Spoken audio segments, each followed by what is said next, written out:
오늘 대림절 마지막 네 번째 주일을 맞이했어요. 오늘 대림절 마지막 넷째 주인데, 이 대림절은 이제 4세기 5세기 경에 스페인과 프랑스에 있는 교우들이 성탄절을 보다 진지하게 예수님을 맞을 만한 그런 마음의 소양을 갖춰야 되겠다 라고 하는 그런 결심으로 이제 자기들의 절제 경건의 훈련을 하게 되었는데, 그 모습을 본 사제들이 이제 회개를 상징하는 이제 보라색 옷으로 사제의 옷을 갈아입고 형제들과 함께 절제운동, 경건운동에 참석하고 아기 예수님을 영접한 그런 절기가 바로 대림절인 거예요. 그 때문에 이 대림절기에는 우리가 가급적이면은 유흥도 삼가고 감호도 삼가고 절제의 경건을 더해야 될 줄로 믿습니다. 남미의 한 다이아몬드 광산에서 레몬 크기만한 크기의 다이아몬드가 발굴이 됐어요. 이거는 어마어마한 가치가 나가는 다이아몬드였기 때문에 당시 모든 광산에서 발굴되어지는 다이아몬드는 영국으로 공수되어져서 영국에서 가공이 되어지고 훌륭한 세공 이제 기술자에게 맡겨져서 예술품으로 고가의 가치가 나가는 보석으로 탈바꿈되어지는 시대였기 때문에, 문제는 뭐냐면은 이 레몬 크기의 다이아몬드를 어떻게 안전하게 영국까지 가지고 갈 수 있겠느냐는 거였어요. 그래서 사장님께서는 여러 가지의 고안을 머릿속으로 그리다가 믿을 만한 네 사람을 통해서 이 다이아몬드를 영국으로 가져가야 되겠다 싶어가지고 이 네 사람에게 그 다이아몬드를 맡긴 줄로 믿습니다. 그런데 이제 시간이 가서 결국에 영국에 도착해서 이제 은행에서 그 다이아몬드를 상자를 열어보니까 뭐가 있어야 돼요? 다이아몬드가 있어야 되는데 레몬 크기만한 석탄이 있는 거예요. 세상에 믿을 놈 하나도 없다는 거죠. 난리가 났어요. 어떻게 하면 좋냐? 이제 발을 동동동동 굴르고 있는데 뒤늦게 이제 사장님 오셔서 너무 걱정하지 마, 괜찮아, 기다려봐. 그리고 하루가 지나고 이틀이 지난 날 보니까 소포 하나가, 평상시 우리가 일반 우편으로 보내는 우편물 하나가 도착했는데 그 우편물을 열어보니까 거기에 레몬 크기의 다이아몬드가 있는 거예요. 사장님이 가장 안전하게 다이아몬드를 공수하기 위해서 머릿속에 그리고 계획한 방법이 뭐냐? 일반적인 방법으로 가자는 거예요. 특별한 방법이 아니라 일반적인 방법으로 하자는 것이었어요. 그게 가장 안전적이었다라고 하는 이야기인 것이죠. 내일이면 오실 예수님도 세상에 오실 때에는 이제 이사야 9장 6절 말씀에 의하면 이는 한 아기가 우리에게서 낳고 라고 하는 말씀을 통해서 한 아기가 우리에게서 낳고 그 어깨에는 정사가 매였다. 어깨가 애기의 어깨에 정사를 매겨. 얼마나 무거워요. 여러분, 이 계급작이라고 하는 것은요 정말로 무거운 거예요. 사람이 직분이 주기가 그 사람을 만드는 거예요. 별것 아닌 사람도 뭔가 직을 딱 맡겨지면 그때부터 부담감을 느끼는 거예요. 아멘이 없네. 부담감을 느끼질 않으니까. 그냥 일반적으로 권사집 사다가도 장로의 직에 임하고 장로의 안수를 딱 받는 순간에 무게감을 느끼는 거예요. 그런데 어린아이에게 어린아이 어깨에 정사를 메웠다라고 했어요. 세계의 운명을 좌우할 수 있는 그러한 큰 무게감을 아이에게 지웠다라고 하는 거예요. 그런데 그 이름은 묘사라 기묘자라 전능하신 하나님이라 평강의 왕이라 이렇게 말씀하고 있어요. 사랑하는 여러분, 이 세상에 오신 예수님은 어떤 모습 오셨다고요? 아기의 모습 오셨다고요. 아브라함 나이 몇 살에 하나님의 음성을 듣습니까? 일부 예배나 마찬가지네. 제가 가르쳐 드릴게요. 75세. 몇 살? 75세의 나이에 하나님의 음성을 들어요. 모세의 나이 몇 살에 영도자가 됩니까? 80세. 요셉의 나이 몇 살에 총리가 되었어요? 30살. 여러분, 기타의 많은 사람들도 보면은 적은 나이가 아니라 적어도 20, 30대는 넘어서 쓰임을 받은 줄로 믿습니다. 다윗도요, 나이가 그 10살 이상 되어서 쓰임을 받은 거예요. 여러분, 그런데 인류의 정사를 누구에게 맡겼다고요? 아이에게 맡겼다는 거예요. 여러분, 저는 이렇게 생각해요. 왜 아기에게 정사를 맡기고 인류의 구원의 사역을 짊어지게 하셨을까? 그 힘든 일을 왜 아기에게 맡길까?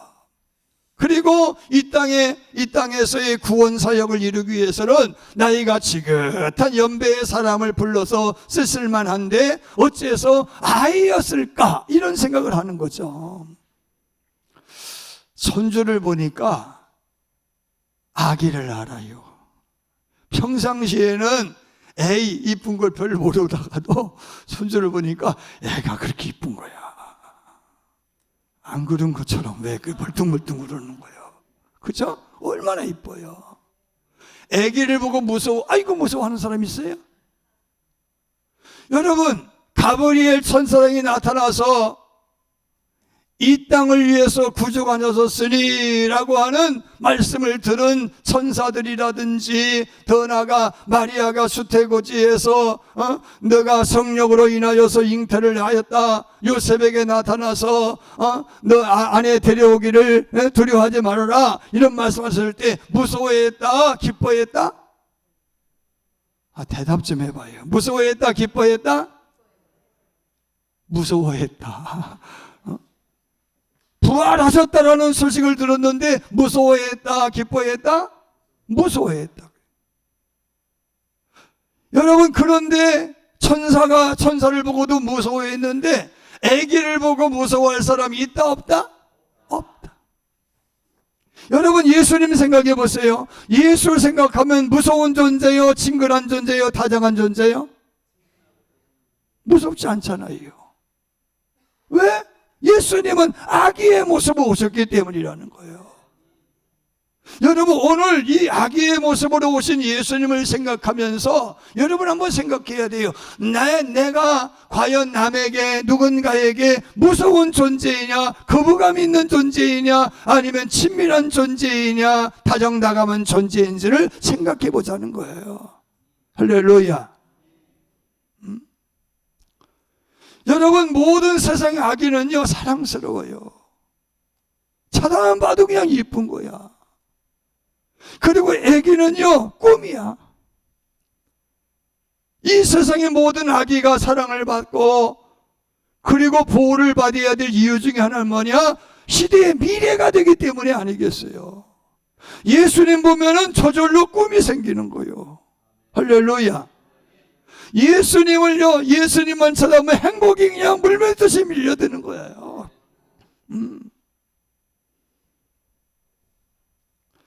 그런데 지금은요, 오늘 이 시대에 아이의 모습을 다 잃어버렸어요. 천진난만함도 잃어버렸어요. 아기가 불평하는 거 봤어요? 아기는 불평하지 않아요. 그냥 졸리면은 재우면 자고, 배고프면 먹이면 헤거리는 게 애기요. 왜 더 고급스러운 걸 안 주냐고, 더 맞는 것 안 주냐고 보채질 않아. 지금은요, 옛날보다도 더 풍요로운 시대에 살고 있잖아요. 과학이 우리를 부자로 만들어 주었어요. 그런데 행복을 주질 못해요. 여러분의 집에는요, 각종 가전 제품으로 인하여서 생활이 얼마나 편리한지 몰라요. 아궁지에 불 떼서 밥해 먹던 때 엄동선은 주위에 솥단지에 물 끓여서 세면하던 시대가 아니라 보일러만 틀으면 되고 밥솥만 누르면 끝이요. 세탁기도 얼마나 좋아요. 요즘에 우리나라에서 첨단 꿈의 세탁기가 등장했는데 빨아서 털어서 말려서 털어서 나와. 얼마나 좋은지 몰라. 냉장고에는요, 냉장 만드는 것이 아니라 냉동도 됩니다. 야채 보관도 돼가지고요, 이 냉장고에 넣으면은 채소가 시들질 않아요. 몇 달 가도 시들질 않더라고. 그런데 옛날에 우리가 모든 것을 손으로 하던 시대보다도 사람들은 더 피곤하대. 더 피곤하다는 거야. 이전보다도 더 훨씬 많은 여가시간 취미를 할 수 있게 되었잖아요. 주 5일 근무하죠. 6일 근무에서 5일 근무야 지금은. 지금은 식당도 브레이크 타임이 있어가지고 늦게 오후 2시, 3시에 가서 밥 줘요? 그러면 안 줘요. 여러분, 여가 쉬는 시간이 더 늘어났는데 날마다 사람들은 머리가 피곤하대. 더 피곤하다는 거예요. 지금은 세계의 첨단과 우주과학이 우주를 정복하는 시대가 되었잖아요. 그런데 가난도 정복하지 못하고 질병도 정복하지 못해요. 과거보다 많은 지식을 소유했어요. 옛날보다 훨씬 똑똑해요. 그런데 신뢰는 사라졌어요. 똑똑해졌는데 서로가 서로를 믿는 신뢰는 사라졌다라고 하는 거예요. 여러분, 우리 주변이 옛날에는요, 굿하고 꽹가리 치고 점치던 집들이 얼마나 많고, 우리 집만 하더라도 아궁지에 솥단지 얻어놓고 우리 어머니가 조금 약하셨어요. 그래가지고 놋대에 엎어놓고 댕그당 웃지도 않아. 댕그당 그랬다고. 근데 그런 것도 다 사라졌어요. 여러분들은요, 예배당에 와서 예배하는 일이 편해졌어요. 그런데요, 하나님을 경외하는 마음은 어때요? 줄어들어요. 하나님에 대한 신비를 잃어버려요. 경건의 신비를 잃어버려요. 교회에 대한 신비가 없어요. 여러분, 옛날에는 호기심 천국이었는데 지금 하나님에 대한 호기심도 없어요. 거대한 도시들, 이전엔 10층 건물 만들어서고 20층 건물 만들어서도 와, 그런데 지금은 40층 50층의 아파트가 들어섰어. 그런데 주변에는요 빈민굴과 우범지대가 더 많아졌어요.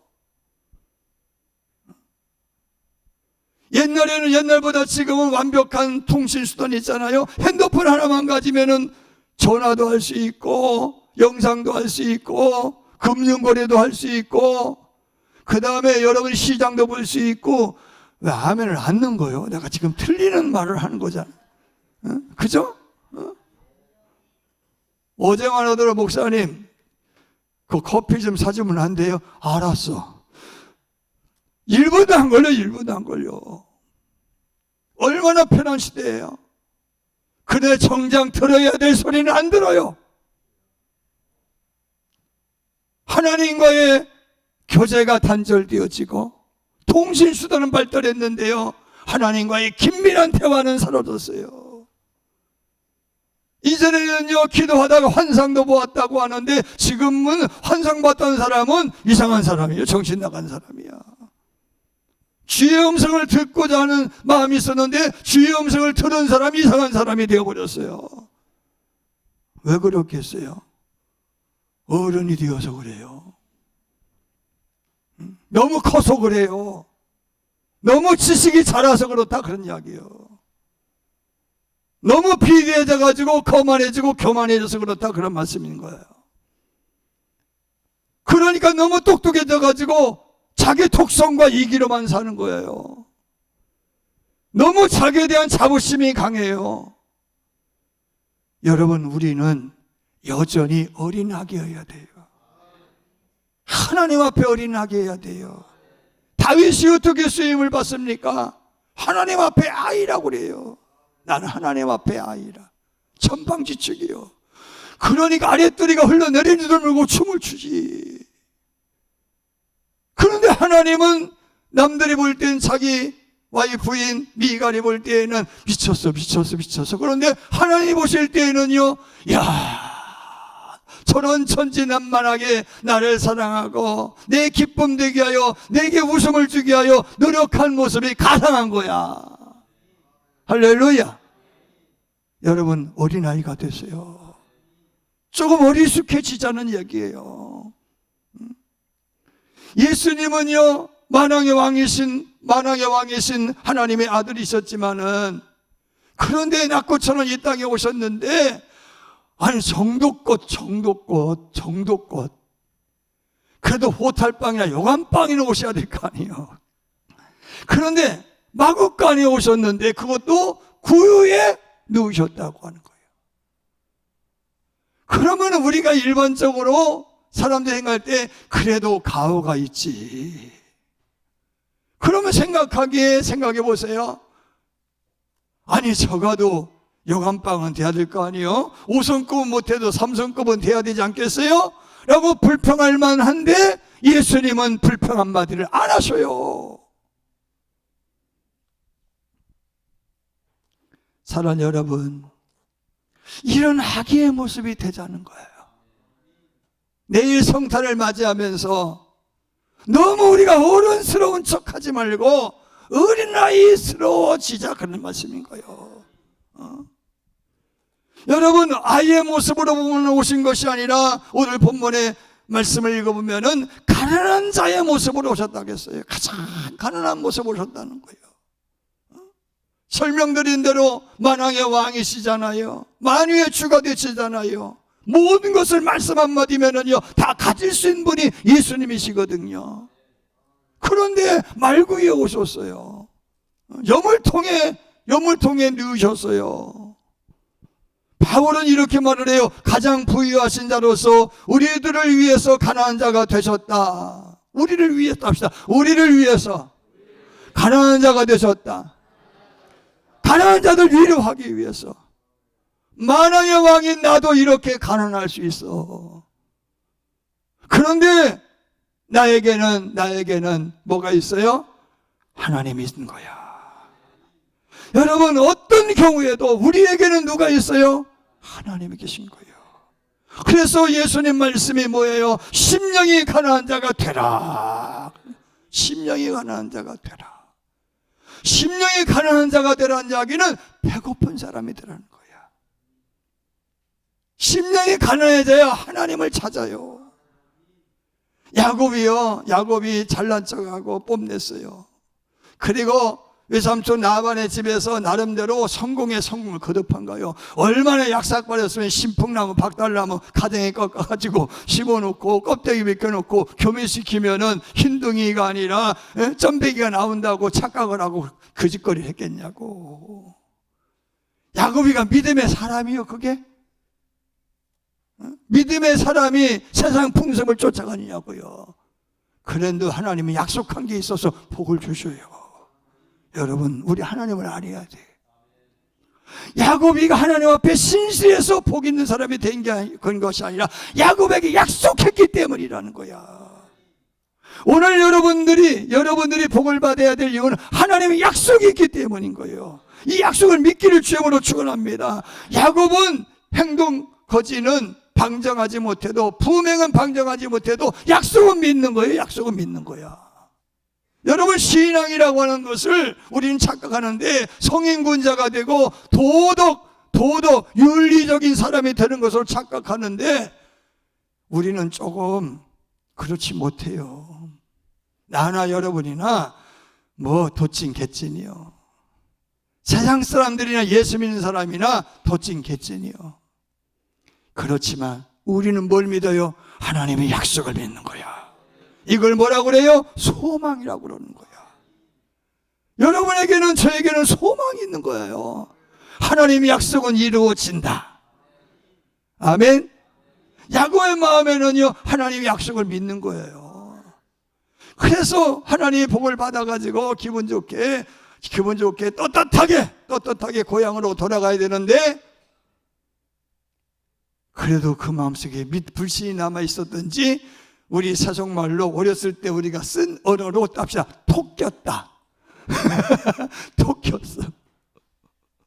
나반의 집에서 도망쳤다, 그런 이야기예요. 왜? 가지고 있는 거 빼앗길 것 같으니까. 우리 외삼촌이 내가 가지고 있는 거 시샘에서 빼앗을 것 같은 눈치가 보이니까 야밤도주 톡 껴버렸어. 그런데 형예서가 자기를 공격하려고 군사 400여 명을 데리고 지금 저 앞에 기다리고 있다는 적구병의 말을 듣고서는 오도로를 떨다가 어떻게 해요? 야곱나루에서 심령이 가난한 자가 되는 거예요. 환도가 부러지고 아픔 속에서 하나님이 축복하지 아니하시면, 하나님이 도와주시 아니하시면, 당신 내게 약속하지 아니하시면 나는 산 목숨이 아닙니다 라고 매달릴 때 하나님께서 비로소 그에게 복을 부어주실 줄로 믿으시길 아멘 하시길 바랍니다. 사랑하는 여러분, 부자가 되는 게 중요한 것이 아니라 심령이 가난한 자가 되는 게 더 중요하다는 말씀인 거예요. 누가복음 21장에는요 가나안 과부가 드린 헌금에 대한 이야기가 기록되어 있어요. 이 여인은 얼마나 가난했길래 냅돈 2전을 드렸다고 그랬는데, 냅돈은 그때 당시 화폐 단위 가장 작은 돈인 거예요. 그 우리나라에서 가장 작은 화폐 단위가 뭐예요? 1원이잖아요. 그 2원 드린 거예요. 얼마나 작은 돈입니까?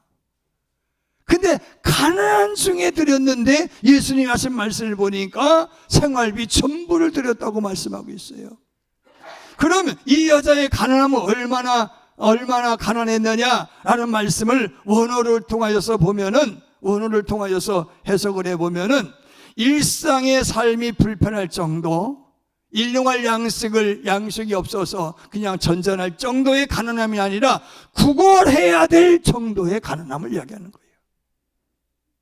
구걸해야 될 정도의 가난함을 이야기하는 거예요.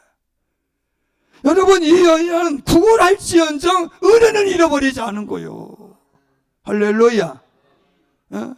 강철한 카네기의 전기를 읽어보면은 자기가 아일랜드부터 이제 이주를 해 가는데, 미국으로 이민 가는데 뱃삭이 없었어요. 뱃삭이 없어가지고 그 뱃삭을 이웃집 아주머니한테 구했거든요. 빌려줘서 가져가요. 그리고는 벌어서 갚아요. 어머니가 이렇게 말을 해요. 빚은 갚았지만 은혜는 못 갚았다. 빚은 갚았지만 은혜는 갚을 수, 평생을 갚아야 되느니라. 할렐루야. 여러분, 이 가난한 과부 때문요 은혜를 생각한 거요. 가난할지언정 은혜를 생각한 거요. 근데 오늘 우리는요 은혜를 잃어버리고 사는 거야. 부모님에 대한 은혜도 잃어버려, 가족에 대한 은혜도 잃어버리고, 이웃에 대한 은혜도 잃어버리고, 선생님에 대한 존경도 없고. 요즘 아이들은 겁나, 우리 강장관이 겁날 거요.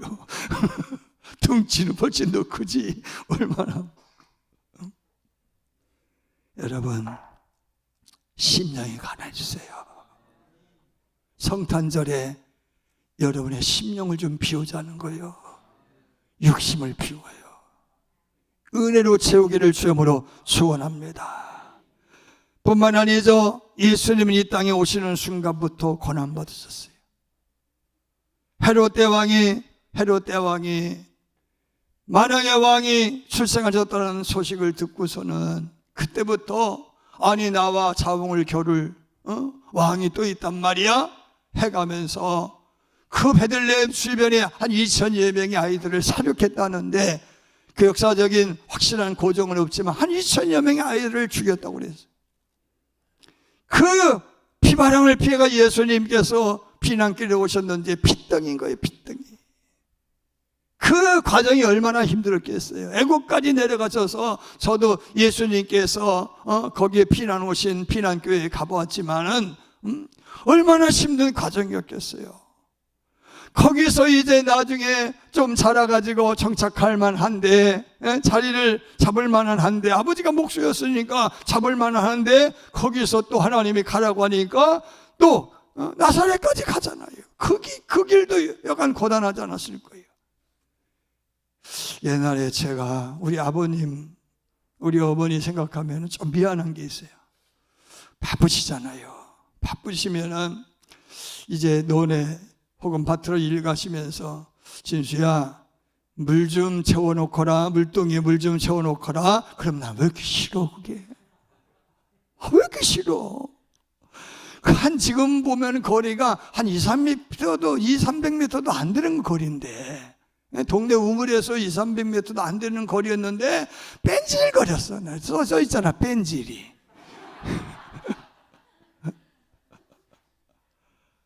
하여튼 길어놓긴 길어놨지만은 그렇게 싫었어. 더 나아가서 여름에 물고 좀 보거라 그러면은 막든지 열든지 하라는 말이 아닙니까? 근데 물고만 보면 안 돼요.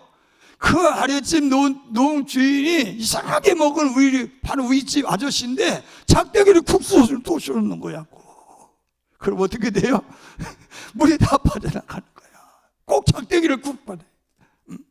그런 얌통머리 없는 사람들이 있었어. 그게 왜 이렇게 싫었는지 몰라. 속골 좀 배워놓거라 그러면은 그것도 싫어. 생각해보면 예수님은요, 최선을 다해서 30세가 될 때까지 여러 형제들과 더불어서 아버지와 더불어서 목수일로 생계를 연명해 가신 거예요. 아멘. 고생하신 거죠. 그리고 공생에 들어서는 순간부터 병든 자 고치고 죽을 자 살리고 가난한 자 먹이고 귀신 축사하고 그런 일을 하면서도 욕은 다 먹는 거예요. 심지어는요, 너 죽이겠다고 설치는 이들이 얼마나 많은지 몰라요. 그래도 예수님은 또박또박 그 길을 가는 거예요. 더 나아가 고향에 가서 고향 주민들을 구원해 보겠다고 말씀을 선포하는데 그 말이 귓구멍에 안 들어가는 거예요. 그래도 예수님 포기하지 않고 몇 명이라도 그 영혼 살려보겠다고 애쓰신 분이 예수님이시잖아요. 아멘.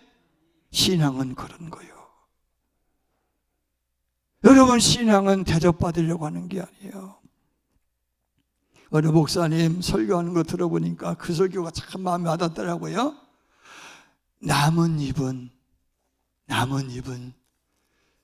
묵은 나뭇잎은 위에 있어요, 아래에 있어요? 그거 몰라요? 묵은 나뭇잎은 밑에 있어요, 위에 있어요? 밑에 있어요. 신앙도 그렇다는 거야. 새순을 바치는 게 묵은 나뭇잎이다. 연수 있는 신앙인들은 위에 있으려고 하지 말고 밑에 있으라는 거예요. 아멘. 새 일꾼들을 일할 수 있도록 더 바치라는 거예요. 더 바치라는 거예요. 내가 이렇게 하지 말라는 거예요. 그럴 때 교회가 진정한 교회가 될 수 있다는 거예요. 나 그 말씀이 참 은혜가 되더라고요.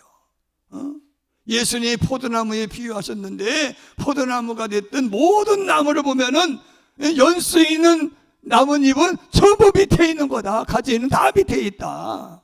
아멘이죠? 우리 교회는요, 새 줄기를 떠받들여야 돼. 그래서 새신자가 오면 환영하고 축복하고 일할 수 있도록 자리를 내주고, 아멘입니다. 말씀 정리해요. 사랑하는 여러분, 예수님은 가장 부유하신 분이었지만은 가장 가난한 사람으로 오셨어요. 예수님은 찬양받고 영광받아야 할 분이었지만은 고난받기 위해서 오셨어요. 왜? 우리 때문에 그래요. 우리 때문에. 예수님은 어른의 모습 오신 것이 아니라 아이의 모습 오셨어요. 친근함의 모습으로 보기만 해도 행복을 주고 쳐다보면은 희망이 막 밀려오는 거야. 오늘 그 예수님을 영접하는 저와 여러분 되기를 주님으로 축원합니다.